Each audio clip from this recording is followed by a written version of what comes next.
Hello friends, नमस्कार। कैसे हैं आप सब? मैं सुमन अपने चैनल एरा ऑफ एक्सपीरियंस के माध्यम से आज आपको सुभद्रा कुमारी चौहान द्वारा रचित कहानी प्रोफेसर मित्रा सुनाने जा रही हूँ। तो प्रस्तुत है कहानी प्रोफेसर मित्रा। प्रोफेसर मित्रा 40 की दिल्ली के करीब पहुँच चुके थे, किंतु थे अभी तक अविवाहित। यह बात नहीं थी कि वे विवाह करना ही ना चाहते थे, पर वे जैसी आदर्श पत्नी की खोज में थे वैसी उन्हें अभी तक कहीं ना मिलती थी। प्रोफेसर मित्रा स्वभाव से ही उदार और सुशील थे। रंग सांवला, कद ऊंचा और चेहरा सुडौल था। वे बहुत कम बोलते थे, स्वभाव के कुछ झक्की थे, पर थे आदमी अच्छे। कभी घंटों मेज पर हाथ की कोहनियाँ टिकाए, गालों पर हाथ रखे विचार मग्न बैठे रहते थे। वे कभी बातचीत करते करते कुछ ख्याल आ जाता तो वे बिना कुछ बोले ही बातचीत समाप्त करने के लिए उठ खड़े हो जाते थे। परंतु लड़के उन्हें चाहते थे और उनका आदर भी करते थे। वे फिलॉसफी के प्रोफेसर थे। सेकेंड ईयर के एक लड़के कांतिकरण को वे बहुत चाहते थे। कांतिकिरण एक निर्धन परिवार का लड़का था। उसकी फीस और पढ़ाई का कुछ खर्च प्रोफेसर मित्रा अपने पास से देते थे। कांतिकिरण सच्चरित, सुशील, तीक्ष्ण बुद्धि और मेधावी था। यही कारण था कि आर्थिक सहायता करने के अतिरिक्त प्रोफेसर मित्रा उससे स्नेह भी करने लगे। प्रोफेसर मित्रा अविवाहित थे ही। शहर से जरा हटकर उनका एक बड़ा सा बंगला था, जिसमें रहने वाले उनके अतिरिक्त और कोई न था। उन्होंने एक दिन कांतिकिरण से अपने बंगले पर ही रहने को कहा और कांतिकिरण तब से उनके बंगले पर रहने लगा। इस प्रकार प्रोफेसर मित्रा ने अपने सूने जीवन में एक साथी का प्रबंध कर लिया। गर्मी की लंबी छुट्टियों के बाद जब कॉलेज खुला तो नई भर्ती होने वाली लड़कियों में कांतिकिरण की भांति एक लड़की मृणाल पर भी प्रोफेसर मित्रा की अनुकंपा विशेष रूप से हो गई। यह मृणाल कौन थी? कोई नहीं जानता था। मैट्रिक उसने कलकत्ता से ही पास किया था। अपनी विधवा माँ के साथ कुछ ही दिन हुए यहाँ आई थी। मृणाल की माँ निर्धन थी। यहीं की लड़कियों के मिडिल स्कूल में वह उपपाठिका होकर आई थी। मृणाल की माँ और प्रोफेसर मित्रा से कब पहचान हुई यह कोई नहीं जानता, किंतु मृणाल के पढ़ने का सारा खर्च प्रोफेसर मित्रा ने अपने ऊपर ले लिया। यही नहीं कि प्रोफेसर मित्रा केवल कांतिकिरण और मृणाल को ही आर्थिक सहायता देते हों, वे और भी बहुत से गरीब लड़कों की सहायता करते थे। बैंक में उनका कोई हिसाब न था। हर महीने की तनख्वाह उनके आवश्यक खर्च को निकालकर इसी प्रकार निर्धन विद्यार्थियों की सहायता में उठ जाती थी। वे प्रायः कहा करते थे, हर महीने मुझे इतने रुपए मिलते हैं, मैं उन्हें इस प्रकार न बांट दूं तो क्या करूं? न स्त्री न बच्चे, रुपए का संग्रह करके मैं करूंगा क्या?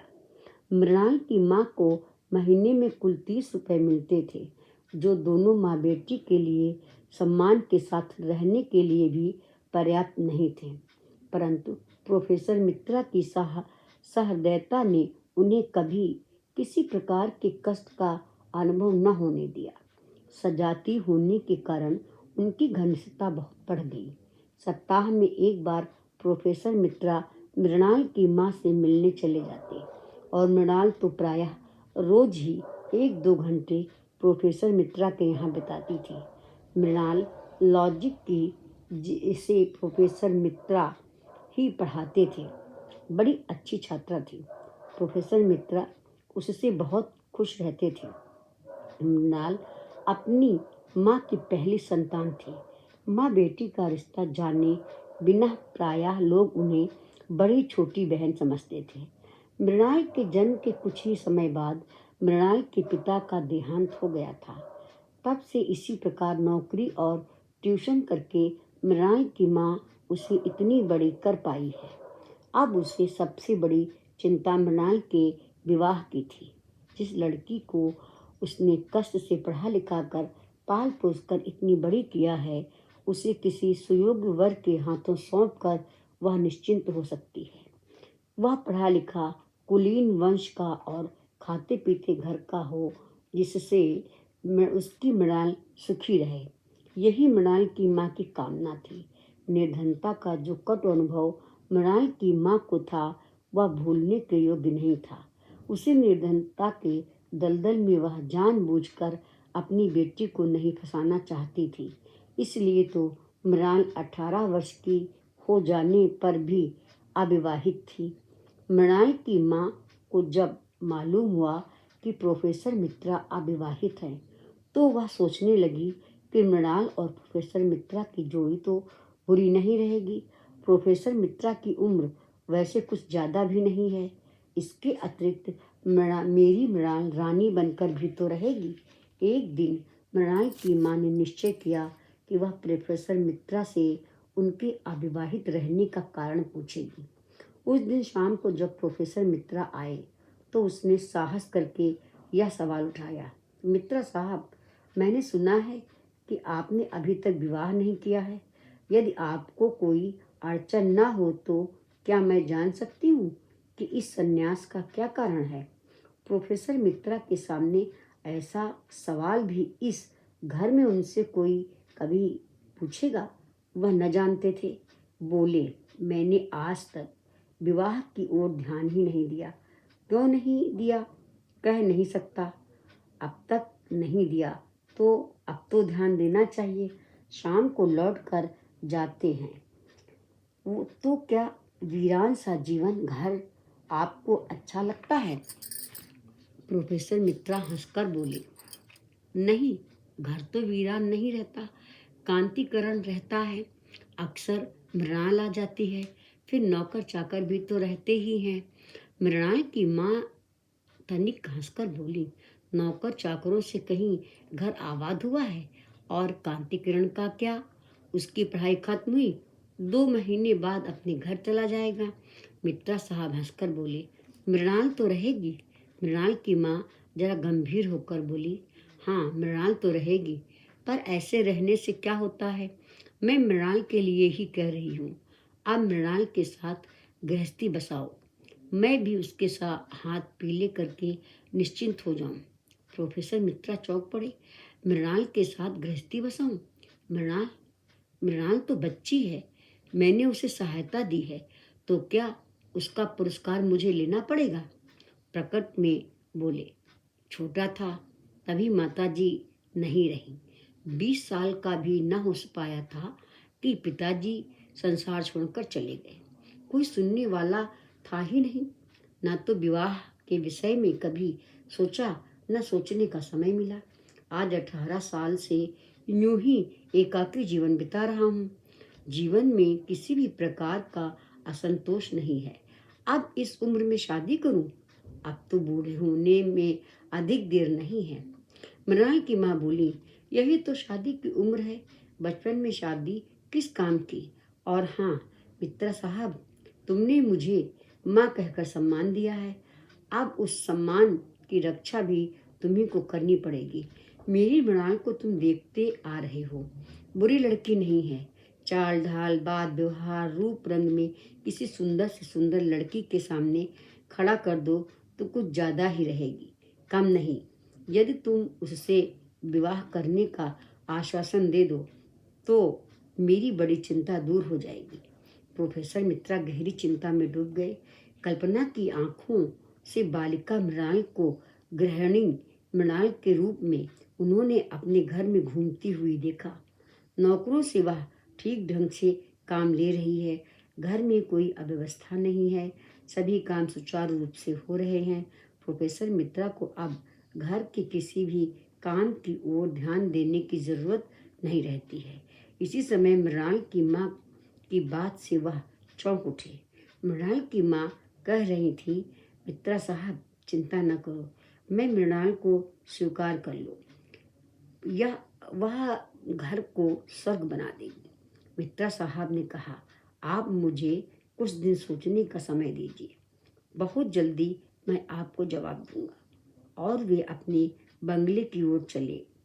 आधे से अधिक प्रोफेसर मित्रा इस विवाह के पक्ष में हो चुके। घर आए, देखा ड्राइंग रूम में मृणाल कांति किरण से कुछ बातें कर रही है। जाने क्यों उन्हें यह अच्छा न लगा। आज यह पहला ही अवसर न था कि उन्होंने कांति किरण और मृणाल को बातें करते देखा हो। बहुत बार देखा था, परंतु इस ओर उन्होंने कभी ध्यान ही न दिया था। आज उन्होंने दोनों को बातें करते देखा तो अच्छा नहीं लगा। उनके चेहरे पर कुछ मलिनता आ गई। मृणाल उन्हें देखती हुई बोली, प्रोफेसर साहब, मैं बड़ी देर से आपकी प्रतीक्षा कर रही हूँ। मुझे आपसे कुछ पूछना है। और कुर्सी खिसकाकर वह प्रोफेसर साहब के बहुत करीब बैठ गई। प्रोफेसर साहब का जी आज पढ़ाने में नहीं लग रहा था। वह मृणाल को ध्यान से देख रहे थे। वह बोली, आपकी तबीयत कुछ खराब जान पड़ती है। आप उदास हैं, रहने दीजिए, मैं कल पढ़ लूँगी, आप आराम कीजिए। प्रोफेसर मित्रा मृणाल को अपने पास से इतनी जल्दी न जाने देना चाहते थे। मृणाल को वे पहले ही बहुत ज़्यादा चाहते थे।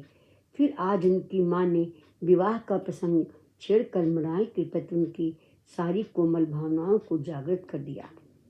वे बोले, पढ़ो मत, कुछ देर पास बैठो मृणाल। मृणाल बैठ गई। मित्रा ने कई बार सुंदर मुख और अल्हड़ यौवन को ध्यान से देखा। उन्होंने निश्चय किया कि विवाह करूंगा। मैं जिस आदर्श रमणी की खोज रहा था वह मृणाल ही है। उनके कल्पना जगत में मृणाल उनकी गृहिणी, बंगले की अधीश्वरी, उनके बच्चों की माँ, सब कुछ बन गई। इधर मृणाल को बैठे बैठे 20 मिनट हो गए। उसने पूछा, जाऊं? रात बहुत हो जाएगी तो माँ बहुत घबराएगी। प्रोफेसर मित्रा चौंक पड़े, बोले, हाँ मृणाल, रात बहुत हो गई है, चलो तुम्हें छोड़ देता हूँ। आप क्यों तकलीफ करते हैं, ड्राइवर से कह दीजिए, मृणाल ने कहा। पर प्रोफेसर साहब न माने, बोले, नहीं चलो, मैं ही छोड़ आऊँगा। और वे मृणाल को लेकर चले। ड्राइवर तो था भी नहीं। ऐसी हालत में प्रायः कांति किरण ही उसे छोड़ने जाया करता था। इस वार्ता में भी ड्राइवर की जगह मृणाल का मतलब कांति किरण से ही था। प्रोफेसर साहब मृणाल को छोड़कर आए। उस दिन रात भर वे न सो सके। विवाह की चिंता में उन्हें सारी रात नींद न आई। दूसरे ही दिन उन्होंने बैंक अकाउंट खोलने का भी निश्चय किया। घर गृहस्थी का सब कुछ तो अब उन्हें संग्रह करना ही पड़ेगा। अब लापरवाही से काम नहीं चलेगा। सुबह उठते ही उन्होंने कांति किरण को बुलाया। मालूम हुआ कि कांति किरण आज सवेरे से ही कहीं चला गया है। कांति किरण के द्वारा वे एक बहुत बढ़िया पलंग का ऑर्डर देने वाले थे। मृणाल के लायक उनकी समझ में उनके घर में कोई भी सामान नहीं था। सभी सामान ठीक और अच्छा बनवाकर रखना पड़ेगा। अकेले आदमी की बात और होती है और गृहस्थ की और। इसी चिंता में सुबह का भी सारा समय बीत गया। कॉलेज जाने का समय हो गया। उन्होंने भोजन किया, शोफर से कार निकलवाई। उन्होंने सोचा कि पहले मृणाल के घर जाकर उसकी माँ को विवाह के विषय में अपनी स्वीकृति की सूचना दे दे और फिर कॉलेज जाएं। विवाह करना ही है तो फिर देर करने से फायदा क्या। वे कार स्टार्ट कर ही रहे थे कि एक साइकिल सवार आ उपस्थित हुआ और उसने एक लिफाफा प्रोफेसर साहब को दिया। पत्र में लिखा था, माननीय प्रोफेसर साहब, हम दोनों यानी मैं और मृणाल अंतरजातीय विवाह के नियमों के अनुसार आज विवाह सूत्र में बंधने जा रहे हैं। विवाह की रजिस्ट्री के लिए हमें आज कचहरी जाना पड़ेगा। अतएव आज हम दोनों यानी कांति किरण और मृणाल कॉलेज न आ सकेंगे। क्षमा कीजिएगा। हम हैं आपके आशीर्वाद के अभिलाषी कांति किरण और मृणाल। पत्र पढ़कर एक फीकी हंसी के साथ प्रोफेसर मित्रा ने अपनी कार कॉलेज की ओर बढ़ा दी। धन्यवाद दोस्तों। यदि कहानी आपको अच्छी लगे तो चैनल को सब्सक्राइब कीजिए, लाइक कीजिए और अपनी कमेंट्स लिखिए।